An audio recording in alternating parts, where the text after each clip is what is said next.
దివ్యవాణి TV అశేష ప్రేక్షక లోకానికి నమస్సుమాంజలి. తెలుగు కథోలికుల సుందర స్వప్నం దివ్యవాణి టీవీ సగౌరవంగా సమర్పిస్తోంది బైబిల్ క్విజ్.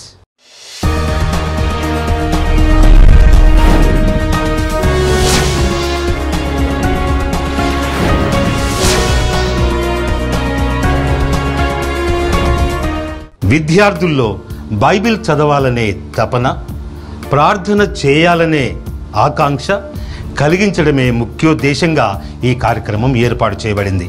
ఈ కార్యక్రమానికి న్యాయ నిర్ణేతలుగా విచ్చేసిన గురుశ్రీ పసల సోలమన్ గారు నల్లగొండ మేత్రాసానికి చెందినవారు. వీరు గ్రెగోరియన్ విశ్వవిద్యాలయం రోమాపురిలో బైబిల్ గ్రంథంలో డాక్టరేట్ పట్టభద్రులయ్యారు. ప్రస్తుతం వీరు పునీత భక్త యోహాను ప్రాంతీయ గురు విద్యాలయం రామంతపూర్ హైదరాబాదులో ఆచార్యులుగా పనిచేస్తున్నారు. వీరిని ఈ కార్యక్రమానికి హృదయపూర్వకంగా ఆహ్వానిస్తున్నాను. ఈ మొదటి ఎపిసోడ్లో పాల్గొనే పోటీదారులను పరిచయం చేసుకుందాం. ముందుగా, నా పేరు దేదీప్య. నేను సెయింట్ జోసెఫ్ ఉన్నత పాఠశాల పైకపురం విజయవాడలో 9వ తరగతి చదువుతున్నాను. నా పేరు హర్షిత. నేను సెయింట్ జోసెఫ్ ఉన్నత పాఠశాల పైకపురం విజయవాడలో 7వ తరగతి చదువుతున్నాను. నా పేరు హర్షిత్. నేను cent on centenary English medium పాఠశాల ఫిరంగిపురంలో 7వ తరగతి చదువుతున్నాను. నా పేరు తనుష. నేను Phirangipuram cent on centenary English medium పాఠశాలలో 7వ తరగతి చదువుతున్నాను. నా పేరు తులసి. నేను కంచికచర్లలోని విజయరాణి ఉన్నత పాఠశాలలో 10వ తరగతి చదువుతున్నాను. నా పేరు మహేష్. నేను కంచికచర్లలోని విజయరాణి ఉన్నత పాఠశాలలో 6వ తరగతి చదువుతున్నాను. నా పేరు బేబీ నిర్మల. నేను దొండపూడిలో సెయింట్ మేరీస్ ఇంగ్లీష్ మీడియం ఉన్నత పాఠశాలలో 8వ తరగతి చదువుతున్నాను. నా పేరు పి శ్వేత. నేను Dondapudi Saint Mary's English medium techno high స్కూల్లో 8th క్లాస్ చదువుతున్నాను. ఎపిసోడ్ విధానాన్ని పరిచయం చేసుకుందాం. ఈ ఎపిసోడ్లో 4 రౌండ్లు ఉంటాయి. మొదటి రౌండ్లో ప్రతి టీమును 4 ప్రశ్నలు అడగబడతాయి. సమాధానాన్ని 20 సెకండ్లో చెప్పాలి. రెండవ రౌండ్లో కొన్ని ఫోటో ఇమేజెస్ చూపించబడతాయి. దానిలోంచి నచ్చిన ఫోటోను తీసుకొని దానికి సంబంధించిన కథను 1 నిమిషంలో చెప్పాలి. మూడో రౌండ్లో ఒక కథ చెప్పబడుతుంది. ఆ కథకు సంబంధించిన 10 ప్రశ్నలు అడగబడతాయి. ఇది బజర్ రౌండ్. చివరిగా ర్యాపిడ్ రౌండ్. దీనిలో 1 నిమిషం వ్యవధిలో ఎన్ని ప్రశ్నలకు సమాధానం చెప్పగలరో అన్ని ప్రశ్నలకు సమాధానం చెప్పవచ్చు. ముందుగా మొదటి రౌండ్, నేను నా నేస్తం బైబిల్. సో ఇప్పుడు Saint Joseph's English medium school Vijayawada వారికి మొట్టమొదటి ప్రశ్న. యెహోషువ ఎవరి కుమారుడు? నూను కుమారుడు. మీకు టైం ఉంది, కావాల్సినంత టెన్షన్ పడకుండా చెప్పొచ్చు. డౌట్ లేదు కదా? Right answer. యెహోషువ నూను కుమారుడు.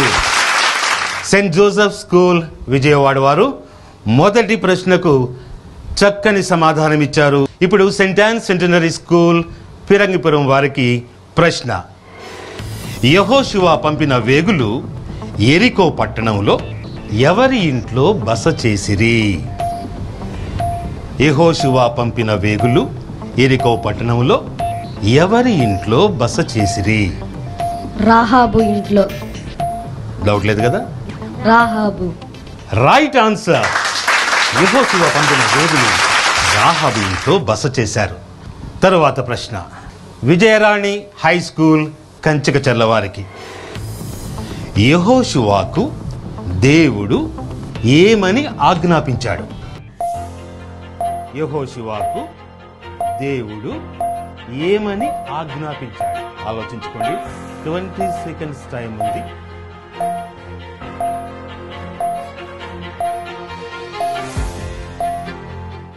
మోషే మరణం తర్వాత యెహోషువని ఇజ్రాయేలుకి నాయకుడిగా ఎన్నుకొని ఆయన్ని కానాను దేశాన్ని విభజన చేసి 12 గోత్రాల వారికి ఇవ్వమన్నారు. Sorry. Saint Mary's high school Dondapudi వారికి పాస్ చేయబడింది.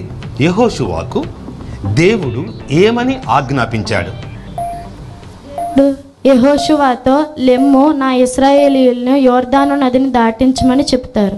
యోర్దాను నదిని దాటించమని చెప్తాడు. తర్వాత ఇంకేమన్నా టైం అయిపోతుంది. కానాను దేశమునకు రైట్ ఆన్సర్. కానాను దేశానికి తీసుకువెళ్ళమని చెప్పారు. సెయింట్ మేరీస్ దొండపూడి వారికి 5 మార్కులు బోనస్గా లభించాయి. ఇప్పుడు question Saint Mary school Dondapudi వారికి, మోషే తరువాత ఇశ్రాయేలీయులకు నాయకత్వం వహించినది ఎవరు? యెహోషువ. నిజమా? Yes sir. ఖచ్చితమా? Sir. Right answer. Saint Mary's Dondapudi విద్యార్థులు సరైన ఆన్సర్ చెప్పారు. వీరికి 10 పాయింట్లు లభించాయి. రెండవ ప్రశ్న Saint Joseph's high school Vijayawada వారికి ప్రశ్న. యోబు కుమారులు కుమార్తెలు ఎలా చనిపోయారు? యోబు కుమారులు కుమార్తెలు ఎలా చనిపోయారు?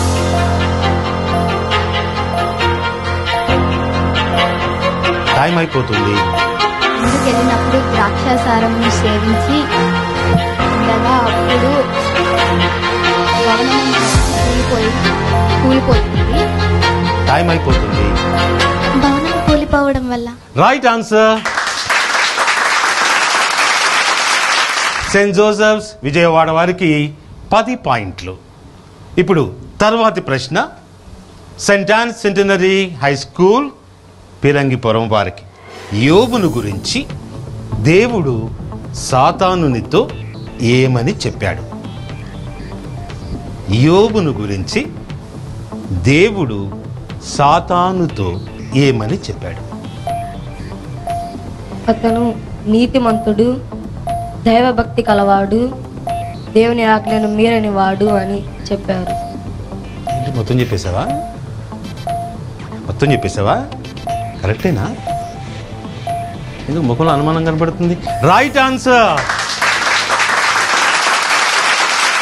చక్కగా సమాధానం చెప్పాడు. యోబు నీతిమంతుడు, పాపము చేయనివాడు, దైవ భీతి కలవాడు.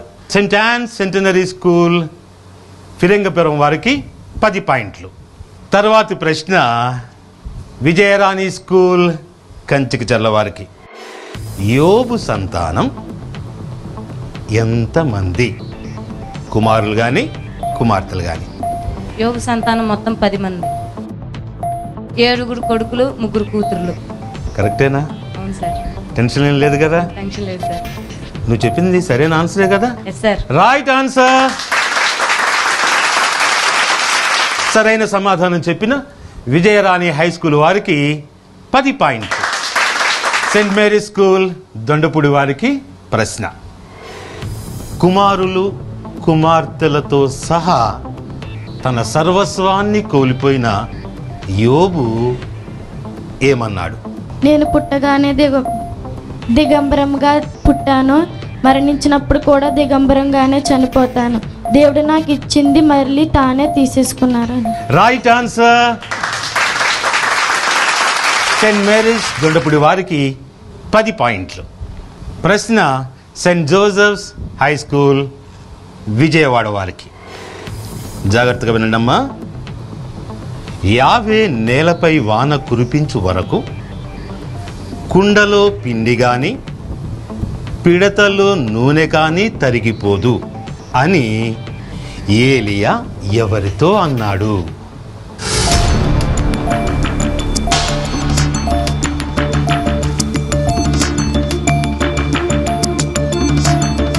టైం అయిపోతుంది.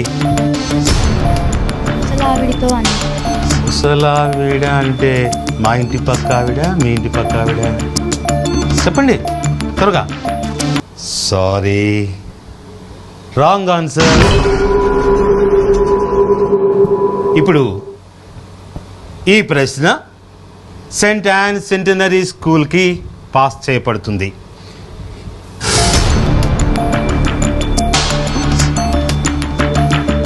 ముసలి ఆమె అయిన ఒక విధవతో అన్నాడు. ఇంకా కొంచెం క్లియర్గా ఆ విధవరాలు ఎక్కడి నుంచి?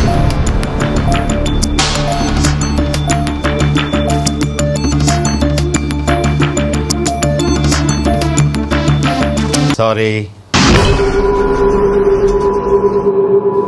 Question: Vijayarani high school Kanchikacherla వారికి పాస్ చేయబడుతుంది. సారేపత్ గ్రామంలోని ఒక విధవరాలితో అన్నాడు. Right answer. సారేపతులోని ఒక విధవరాలితో అన్నాడు. ఇప్పుడు ప్రశ్న Saint an centenary school Firangipuram వారిని అడగబడుతుంది.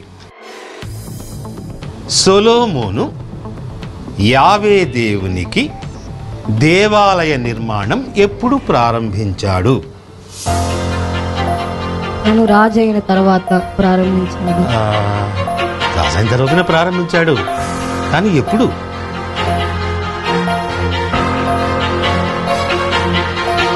చెప్పగలరా? టైం అయిపోతుంది.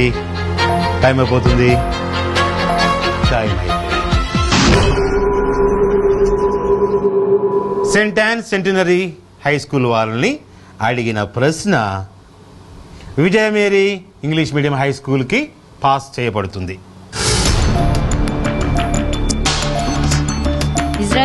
ఇజ్రాయిల్ దేశంలో ఉన్నప్పుడు సొలొమోను మందిరం ప్రారంభం చేశాడు. నువ్వు భలే చెప్పేశావు.